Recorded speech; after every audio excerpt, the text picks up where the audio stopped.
Hey, this is RK9, and I'm here with Caleb Hyles at Anime St. Louis. Hey, thank you so much for taking time here to interview. Absolutely.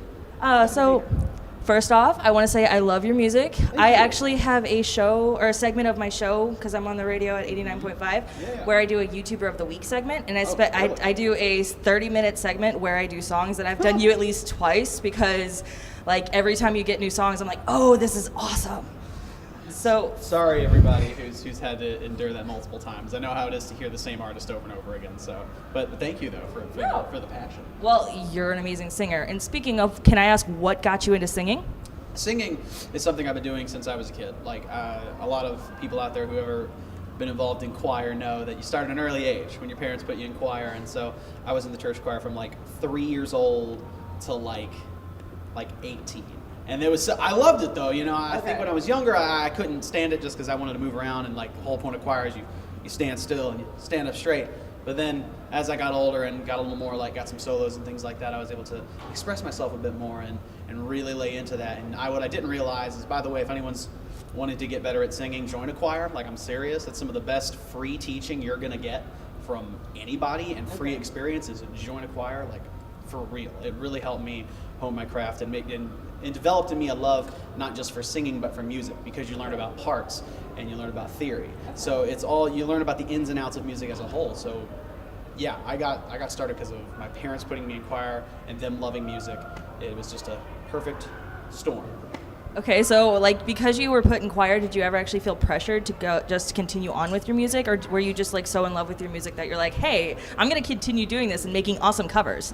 I didn't necessarily, as a kid, I didn't even know if I knew what feeling pressure was. I just knew what following what my parents asked me to do was, or not following what my parents asked me to do. I was in that realm too, but with choir, I may have been a little bit like, I really would rather play Halo, but it was, but I liked it enough to where it was an easy decision. Like, oh, I'll go to choir because I enjoy it. But I've never, enjoying the covers that's something I've always enjoyed, is just doing these covers. Singing. It's interesting, people say, I love your music, and they say your music.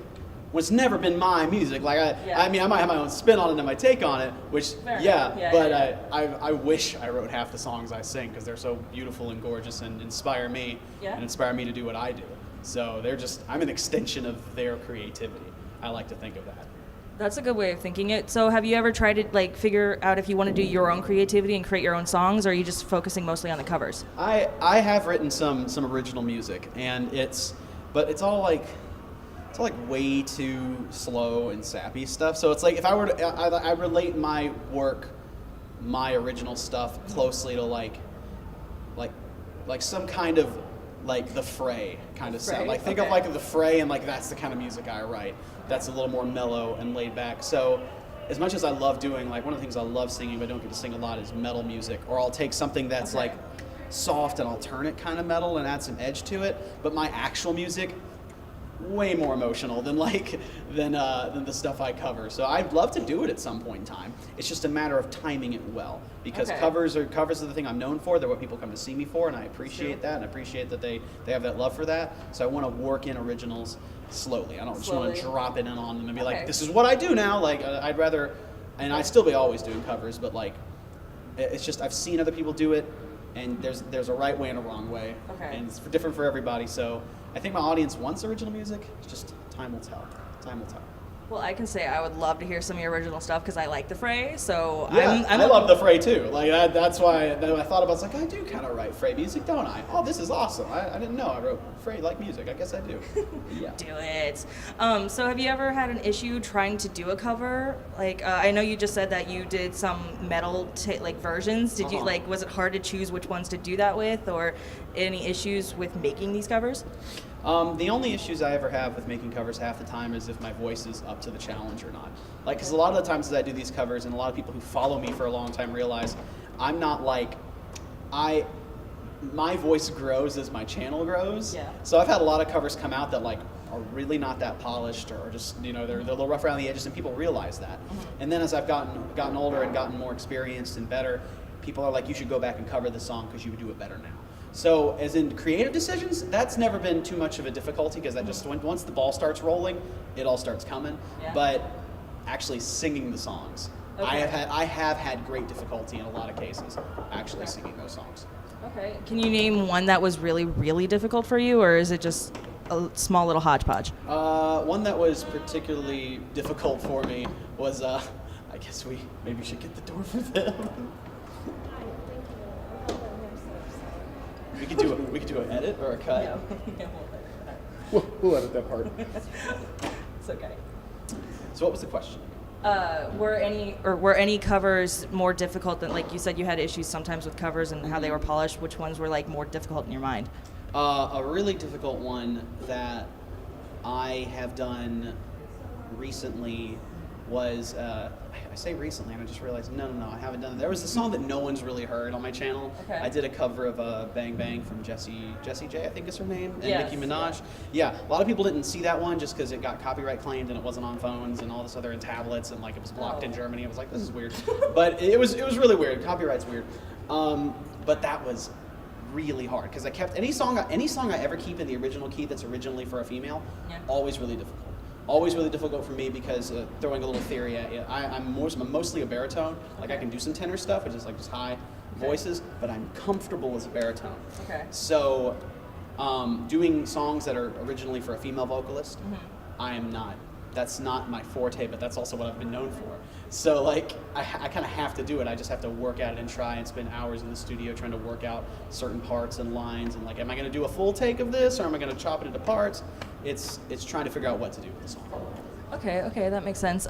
So you do all different kinds of Disney and anime and cartoons. Any particular genre kind of thing that really speaks to you and is like, hey, I want to do this?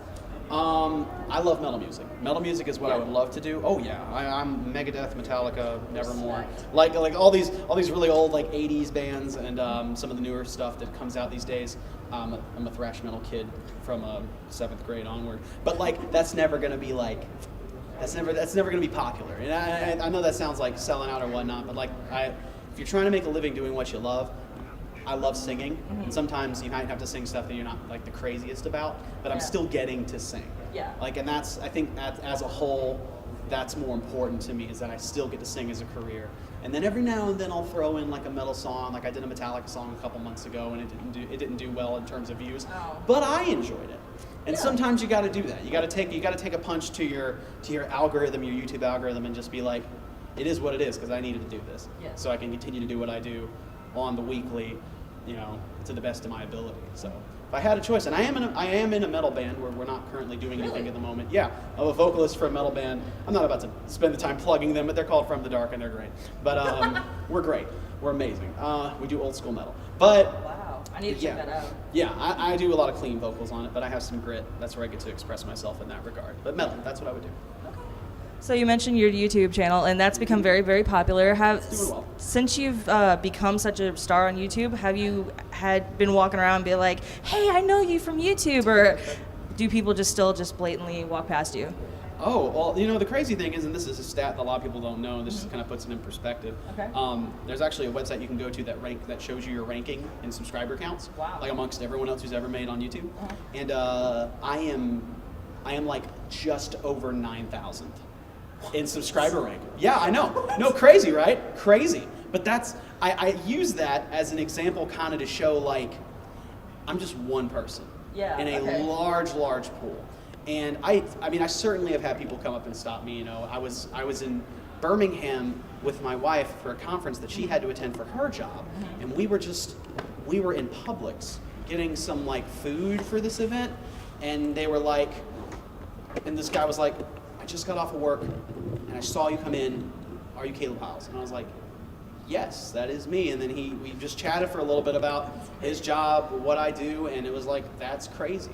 And I love coming to conventions and whatnot because a lot of people do recognize me and love what I do, and then some people don't know who I am. So it's an opportunity to just directly plug to people who do not know me, and then they get to know me through me, not through the screen, and then they want to see what I do because if they know me on some personal level. But I'm certainly not at a level of stardom to where I'm constantly stopped, and I'm still not certain if I necessarily want that or not. I welcome it because it would mean, like, from a financial standpoint, set for life, so future generations, like, good, but like I'm still not certain if like the price is worth it, like we'll see. That makes sense. That makes sense. So you say you like coming to cons. What is your favorite thing about being at a con? The people. People? The people are 100% the reason I love these conventions. I love it. There's a certain kind of person that goes to conventions, and there's a certain attitude that pervades across the nation. This is my first ever Midwest convention. I haven't been to Missouri since 6th grade, which we went on a trip to go to like Six Flags. And that was just going to Six Flags though. So, but what's neat is I've forgotten that I'm in Missouri. Yeah. Like I'm at a con and I'm like, these are just my people. Like this isn't, I know I'm in Missouri. Mm-hmm. I'm not in Alabama, I'm not in Texas, I'm not in New York, I'm not in California. Like I'm at a con and there's a general attitude that runs across everybody that's so welcoming and inviting and loving and caring and, includes everyone. And it's a wonderful feeling and an exchange of ideas. It's a really neat place to be. So people are why I love these conventions. That makes sense. People are awesome. But yeah, I want to thank you so much for spending your time and giving us this interview, because when I found out that you were at this convention, I was like, OMG, this is awesome, because I love your music. Thank you. Yes. I'm really glad you like it. I hope that anyone who has never seen me before takes some time, go check out Caleb Hyles, check out my music. Yeah. And there's Awesome. plenty of other amazing cover artists out there as well. They're also doing their own original music. I might be doing some of my own as well soon. But that's the place to be, man. Check out some YouTube artists. There's some really special people on there. Speaking of YouTube artists, have you actually managed to work with anybody else? Like, I can't remember if I saw you working with anybody else, but have you worked, who have you worked with, and was anybody, all gung-ho into a song so much that you're like, whoa? Oh, I've worked with several amazing YouTubers, and if I tried to name them all, I'd forget one and I'd feel really bad. Okay. But they know who they are if they happen to see this, and they're incredible people. They're amazingly gifted and skilled, and they know their craft, and they're so good at it, and I envy them in a lot of ways for what they do, and I learn from them, and maybe they learn from me, but I certainly learn from them, and they're incredible individuals. I'm telling you, just do some searching on YouTube, guys, for some cover artists, and you will find some of the most creative people you've ever known, period. Or come to a convention, actually, and you'll find some of the creative. I was doing a talent competition 2 hours ago. Yeah. So many amazing, I don't know. There's a gifting, and it seems like there's a gift in everybody to have something very creative and unique, and it's That's a good way to think. everyone, and it comes out here. Everyone lets it out at conventions, and it's so wonderful to be a part of it. Yeah. So convention also, do you ever cosplay anything, or have you wanted a chance to cosplay? I have cosplayed, I think, a total of 3 times in my life. Nothing crazy. I just don't. I'm not in that way creative enough. Okay. But characters I've cosplayed have all been they have normal wear, but it's unique to the character. It's not like, oh, this one wears jeans and a t-shirt. It's they have this one outfit that looks unique. So we've done painting of certain parts of a jacket and roughed up jeans, or sprayed paint in my hair. We've done stuff like that. But I'd love to cosplay. I'd love to do it. But one, I don't have the time. I don't make the time for it. Yeah. And secondly, I don't make the time to learn how.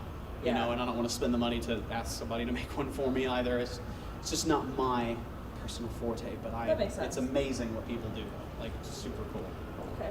Well, once again, thank you so much. So yeah, check him out on YouTube because he's amazing. His music is great. Well, his covers, because it's not his music.